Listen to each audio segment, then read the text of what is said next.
नमस्कार। देश काल में आपका स्वागत है। मैं हूं मुकेश कुमार। दोस्तों, इस समय दुनिया में अगर किसी देश का कोई एक नेता ट्रंप के सामने तन कर खड़ा है, उनकी चुनौती को स्वीकार कर रहा है और अपनी तरफ से भी चुनौतियां दे रहा है, तो वो है कनाडा के प्रधानमंत्री मार्क कार्नी। कार्नी ने एक के बाद एक अमेरिका के राष्ट्रपति को ऐसे जवाब दिए हैं कि वो तिलमिलाए हुए हैं, बौखलाए हुए हैं और धमकियों पर धमकियां दिए जा रहे हैं। कार्नी पहले ही एक स्टैंड ले चुके थे अमेरिका के संदर्भ में। जब चुने गए थे तभी से उनका रवैया अमेरिका की धमकियों के मामले में बहुत सख्त था, बहुत कड़ा था। इसके बाद उन्होंने अपनी अर्थव्यवस्था को डाइवर्सिफाई करना शुरू किया और अमेरिका की और ट्रंप की नाराज़गी को नज़रअंदाज करते हुए चीन के साथ एक बड़ी डील कर ली, जिससे अमेरिका हिला हुआ है, परेशान है। और फिर इसके बाद उन्होंने दावोस में वो यादगार भाषण दिया, वो कहना चाहिए कि इतिहास में एक टर्निंग पॉइंट के रूप में दर्ज किया जाने वाला भाषण दिया, जो दुनिया भर में वायरल हुआ। और उस भाषण के बाद दुनिया भर में उस पर तमाम तरह की टिप्पणियां हो रही हैं और उसे बहुत ही उत्साह के साथ देखा जा रहा है, बहुत ही उम्मीद के साथ देखा जा रहा है। और ये कहा जा रहा है कि कार्नी ने जो कुछ कहा है वो एक नई हकीकत को, और इतिहास जो करवट ले रहा है, आगे की तरफ बढ़ रहा है, अमेरिका को पीछे छोड़कर उसकी तरफ उन्होंने बिल्कुल पूरे बेखौफ अंदाज में उंगली रख दी है। और इसलिए वहाँ से उससे एक नई बहस छिड़ गई है पूरे दुनिया भर में कि क्या अमेरिकी साम्राज्य का अंत आ गया है और जो भी अमेरिका के साथ जुड़े हुए देश हैं उन्हें अब अपना रास्ता अलग ढूंढना पड़ेगा। उन्होंने अपना रास्ता अलग ढूंढ लिया है। यूरोप के देशों को भी एहसास हो गया है कि अब उन्हें अपने पैरों पर खड़ा होना पड़ेगा, अमेरिका से स्वतंत्र होना पड़ेगा और अपनी आर्थिक और सामरिक या रणनीतिक नीतियां खुद तय करनी पड़ेगी। अमेरिका और ट्रंप पर डिपेंडेंसी अब नहीं चलेगी। उसके बाद से आप देखिए कि कार्नी पर किस तरह से ट्रंप अटैक पर अटैक किए जा रहे हैं। पहले तो उन्होंने अपनी वो so called board of peace जो बनाया है, उसमें उसके लिए जो उन्होंने नियंत्रण दिया था कार्नी को, वही वापस ले लिया। यानी कार्नी से इतना नाराज़ हो गए कि वो जो दुनिया भर को में शांति स्थापना के लिए वो एक ऑर्गेनाइजेशन बना रहे थे, हालांकि वो उनका जेबी ऑर्गेनाइजेशन है, अपना जेबी संगठन होगा और वो उसका इस्तेमाल शांति के बजाय अपनी रियल इस्टेट के बढ़ोतरी के लिए करना चाहते हैं। ये बहुत स्पष्ट है। जिस तरह से उनके दामाद कुशनर ने प्रेजेंटेशन दिया गज़ा पट्टी का कि वहाँ क्या किया जाएगा, वो भी स्पष्ट है। तो उसके बाद ये सिलसिला शुरू हुआ कि उनसे निमंत्रण वापस ले लिया गया और अब उन्होंने ट्रंप ने ये कहते हुए हमला किया है कि चीन कनाडा को निगल जाएगा। कार्नी पर आरोप लगाया है कि अगर वो चीन के साथ तालमेल कर रहे हैं, चीन के साथ डील कर रहे हैं, तो चीन उनको खा जाएगा, उनकी सुरक्षा खत्म हो जाएगी और वो कनाडा जो अमेरिका की सुरक्षा पर निर्भर है वो वापस ले लेंगे। यही नहीं, उन्होंने ये भी कहा कि जो प्लान कर रहे हैं गोल्डन डोम की ट्रंप साहब, वो ग्रीनलैंड में लगाने की, उस गोल्डन डोम की योजना से भी कनाडा हट रहा है पीछे और इससे उसको नुकसान होगा। तो सीधे सीधे ट्रंप धमका रहे हैं, बिल्कुल शत्रुओं की भाषा में बात कर रहे हैं और कनाडा के प्रति इतना प्रतिशोधपूर्ण हो गए हैं कि आगे चलकर क्या करेंगे ये अभी देखना होगा। लेकिन टैरिफ उनका जो बड़ा हथियार है उसका इस्तेमाल किए बिना वो मानेंगे नहीं। जल्दी ही हम कुछ सुनेंगे कि वो कनाडा को पनिश करने के लिए, दंडित करने के लिए कुछ इस तरह करने जा रहे हैं। तो ये ध्यान रखने की ज़रूरत है कि कनाडा और अमेरिका दोनों बहुत ही नज़दीकी रिलेशन में बंधे हुए थे। दोनों के बाज़ार एक तरह से इंटीग्रेटेड हो गए थे। दोनों ही क्यों, मैक्सिको के साथ मिलकर एक खुला बाज़ार था इन तीनों के बीच में, उसमें एक दूसरे पर निर्भरता बहुत बढ़ गई थी। और ख़ास तौर पर कनाडा, जिसका 75% निर्यात केवल अमेरिका को होता था।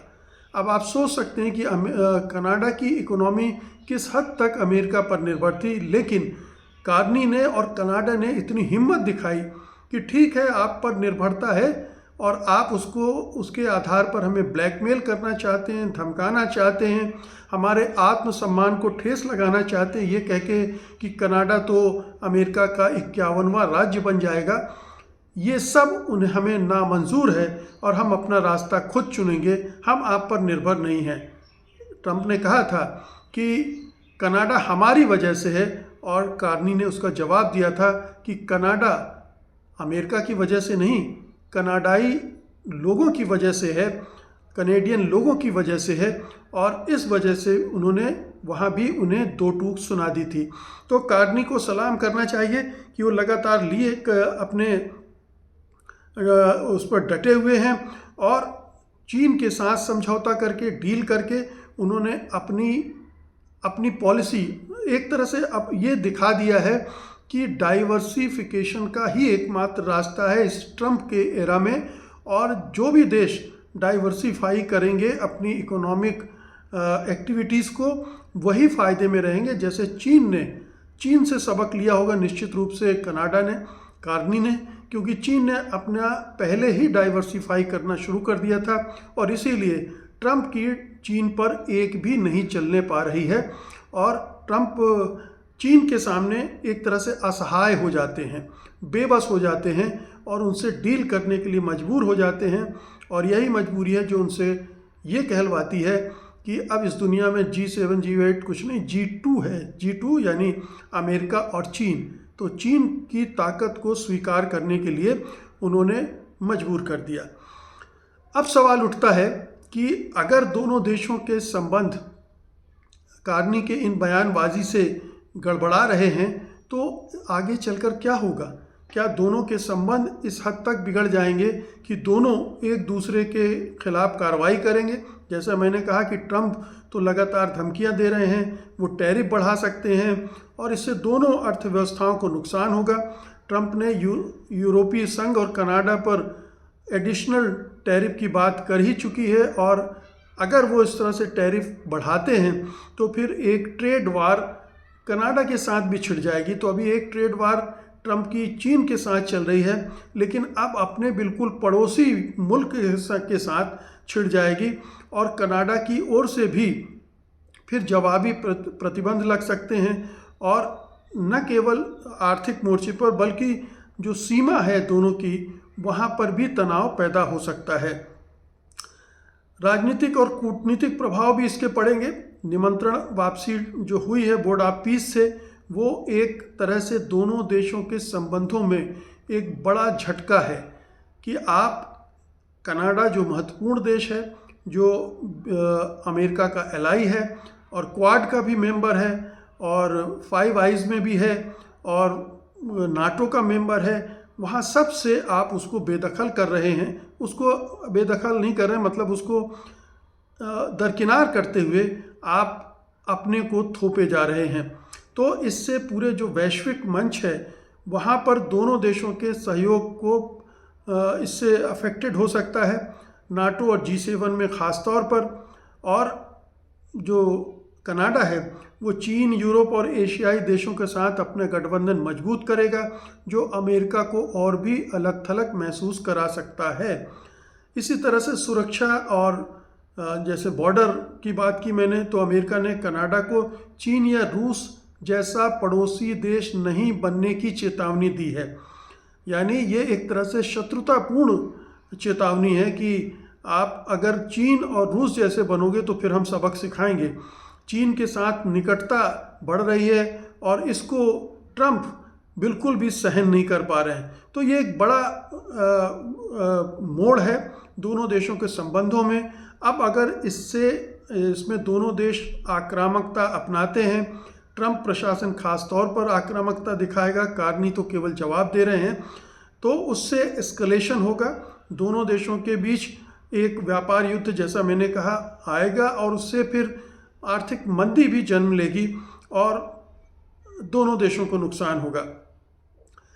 वार्ता और समझौते की गुंजाइश लगातार कम होती जा रही है। जैसा मैंने बताया कि अमेरिका, कनाडा और मैक्सिको, इन तीनों देशों ने USMCA, US, मैक्सिको और कनाडा, इन तीनों के बीच में एक साझा बाजार बनाया हुआ है जो पहले नाफ्टा कहलाता था, और कार्नी ने उसमें उसकी रूपरेखा बदलने की घोषणा की है, क्योंकि अमेरिका जिस तरह से टैरिफ लगा रहा है, जिस तरह से प्रतिबंध लगा रहा है और जिस तरह की डील मेकिंग ट्रंप करते हैं कनाडा से रियायतें वसूलने के लिए, वो उसे नामंजूर है और इससे ये असर पड़ना लाजमी है। अब सवाल उठता है कि अगर इन दोनों के बीच इस तरह का झगड़ा आगे बढ़ता है तो क्या क्या हो सकता है। सबसे पहली अव्वल तो बात आर्थिक नुकसान की है, वो किस तरह से असर डाल सकता है। तो अगर दोनों देश टैरिफ लगाते हैं तो इसका असर ये होगा, सबसे पहला तो अमेरिका पर असर ये होगा, एक तो ट्रेड दोनों के बीच में अनिश्चित हो जाएगा, टैरिफ्स का बोझ जो है दोनों की अर्थव्यवस्था पर पड़ेगा, लेकिन अमेरिका में आयात महंगे हो जाएंगे क्योंकि 75% जैसा कि मैंने कहा कि कनाडा से आयात करता है वो ऐसी चीज़ें जो अगर उन पर टैरिफ लगते हैं तो वो सारी चीज़ें महंगी हो जाएंगी और उससे मुद्रास्फीति बढ़ सकती है, महंगाई बढ़ सकती है, जो कि अभी भी बढ़ी हुई है और उसमें 0.3 से लेकर 0.5% तक की बढ़ोतरी हो सकती है। अमेरिकी उपभोक्ताओं को ज़्यादा कीमतें चुकानी पड़ सकती है और इसका एक असर ये भी हो सकता है कि अर्थव्यवस्था की ग्रोथ जो है वही धीमी पड़ जाए, तो ये लाजमी है। तो एक तो ये है कि पूरी अर्थव्यवस्था में मंदी की शिकार हो सकती है, उत्पादक क्षमता और निवेश पर पड़ेगी क्योंकि दोनों देश एक दूसरे पर निर्भर करते हैं। मैन्युफैक्चरिंग सेक्टर में एक पूरी सप्लाई चेन दोनों के बीच में बनी हुई है, वो अगर बाधित होती है तो अमेरिका की GDP में 0.5 से 1% तक का नुकसान भी हो सकता है और वैश्विक स्तर पर अमेरिका की प्रतिस्पर्धा में कमज़ोर पड़ सकता है। कनाडा अगर चीन या यूरोप की तरफ मुड़ता है तो अमेरिका को भी वैकल्पिक स्रोत ढूंढना पड़ेगा, लेकिन वो महंगे होंगे और समय उसमें लगेगा, तो अमेरिका भी फंसेगा। ऐसा नहीं है कि कनाडा को ही नुकसान होगा। और मार्केट में, शेयर मार्केट वगैरह में उतार चढ़ाव तो अभी भी हो रहा है, अगर ये टैरिफ और तनाव बढ़ा तो और भी ज़्यादा उतार चढ़ाव बढ़ेगा। और सबसे एक महत्वपूर्ण बात यह है कि जो अमेरिका की ऑटोमोबाइल इंडस्ट्री है वो काफ़ी कुछ कनाडा पर निर्भर करती है। एक पूरी सप्लाई चेन है, कनाडा से steel, aluminium, engine parts, transmission और अन्य कंपोनेंट्स आयात किए जाते हैं जो अमेरिकी वाहनों के उत्पादन के लिए बहुत ज़रूरी होते हैं। अगर कनाडा की नाराज़गी से ट्रेड बाधाएं बढ़ती हैं तो जो नुकसान होंगे उनमें तो ये है कि एक सप्लाई चेन का डिसरप्शन होगा, कनाडा ऑटो डील से पीछे हटता है, टैरिफ्स लगाए जाते हैं तो अमेरिका की जो फैक्ट्रियां हैं वो पार्ट्स से, जो मोटर पार्ट्स हैं उनसे, उनकी कमी से जूझेंगी, उनका उत्पादन घट सकता है। 2025 में 25% ऑटो टैरिफ हुआ है और फोर्ड के CEO ने कहा है कि अमेरिका अकेले की जो रणनीति बना रहा है उससे कार की कीमतें बढ़ेंगी और उसकी बिक्री घटेगी। अनुमान है कि पार्ट्स की कमी से अमेरिकी कार उत्पादन 10 से 20% तक कम हो सकता है और उसे अडॉप्शन, नए स्रोत ढूंढने में 1 से 2 साल लग सकते हैं, जिससे और भी असर पड़ेगा। कीमतों में वृद्धि की बात की, 5 से 10% तक अमेरिकी कारों की कीमतें बढ़ सकती हैं, बिक्री घटेगी और जो पूरी ऑटो इंडस्ट्री है उसमें एक मेल्ट डाउन जैसी स्थिति बन सकती है, क्योंकि बड़े पैमाने पर नौकरियां भी जाएंगी, छटनी होगी, इंडस्ट्री को नुकसान होगा। लाखों लोग अमेरिका के ऑटो सेक्टर में काम करते हैं। अगर प्रोडक्शन घटता है, मैन्युफैक्चरिंग कम होती है तो बड़े पैमाने पर जॉब लॉस होगा, खासकर मिशिगन, ओहियो जैसे स्टेट्स में। अगर कनाडा चीन के साथ डील बढ़ाता है तो अमेरिका का मार्केट शेयर भी कम हो सकता है।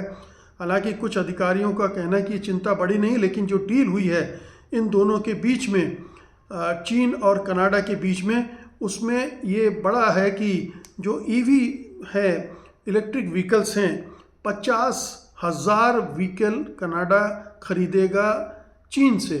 अगर चीन से ईवीज़ आने लगेंगी तो अमेरिकी ईवीज़ के लिए कनाडा का बाज़ार एक तरह से पूरा बंद हो जाएगा, क्योंकि चीन की ईवीज़ बहुत तुलना में बहुत सस्ती हैं और इससे अमेरिका की ऑटो इंडस्ट्री को और भी नुकसान होगा। और जो डील हुई है उसमें एग्रीकल्चर प्रोडक्ट्स की भी बात हुई है। जो कनाडा एग्रीकल्चर प्रोडक्ट्स खरीदेगा, तो जो एग्रीकल्चर प्रोडक्ट्स अमेरिका को कनाडा से मिलते थे उनमें कमी आएगी और उससे पूरे अमेरिका में एक क्राइसिस डेवलप होगी और कीमतें बढ़ेंगी। तो ये सारा जो है वो पूरा ट्रेड अनबैलेंस करेगा, सप्लाई चेन प्रभावित करेगा और पूरा जो इंडस्ट्री है उसमें एक तरह की अनिश्चितता, अस्थिरता आ जाएगी, मंदी आएगी, छटनी होगी, इन्फ्लेशन बढ़ेगा। तो ये एक बहुत बड़ा जोखिम ट्रंप ने लिया है कनाडा के साथ इस तरह से बिहेव करके, और कनाडा ने सही मायनों में ट्रंप को एक सबक सिखा रहा है। ये दूसरे देश भी कर सकते थे, उन्होंने उतनी हिम्मत नहीं जुटाई, वो डरे डरे से रहे। और हम अपने प्रधानमंत्री का जिक्र इसमें ज़रूर करना चाहेंगे, करना ही चाहिए, कि उनकी निर्भरता इतनी नहीं है अमेरिकी मार्केट पर कि वो अपने निर्यातकों के लिए दूसरे मार्केट न खोज पाते। साल भर का समय था, अगर पूरी मेहनत की होती तो शायद कुछ हासिल होता। अब यूरोपियन यूनियन के साथ एक डील हो रही है, उम्मीद है कि वो डील अच्छी होगी, भारत के हित में होगी। अभी कहना मुश्किल है कि मोदी सरकार ने क्या क्या सेक्रीफाइस किया है, लेकिन अगर ये डील अच्छी होती है तो अमेरिका पर निर्भरता इससे कम होगी, और अमेरिका पर ही क्यों, चीन पर भी निर्भरता कम होगी। लेकिन ये डाइवर्सिफिकेशन और बड़े पैमाने पर और पहले से होना चाहिए था, और कनाडा ने इसे सही समय पर समझ लिया और सही समय पर चीन से डील कर ली, और यूरोप और एशिया में भी वो डील कर रहे हैं। तो मैं फिर कहूँगा कि कार्नी ने पूरे दुनिया को एक रास्ता दिखा दिया है, चीन की चौधराहट, दादागिरी, गुंडागर्दी से निकलकर अपना रास्ता चुनने की। बहुत बहुत शुक्रिया आपका, धन्यवाद, नमस्कार।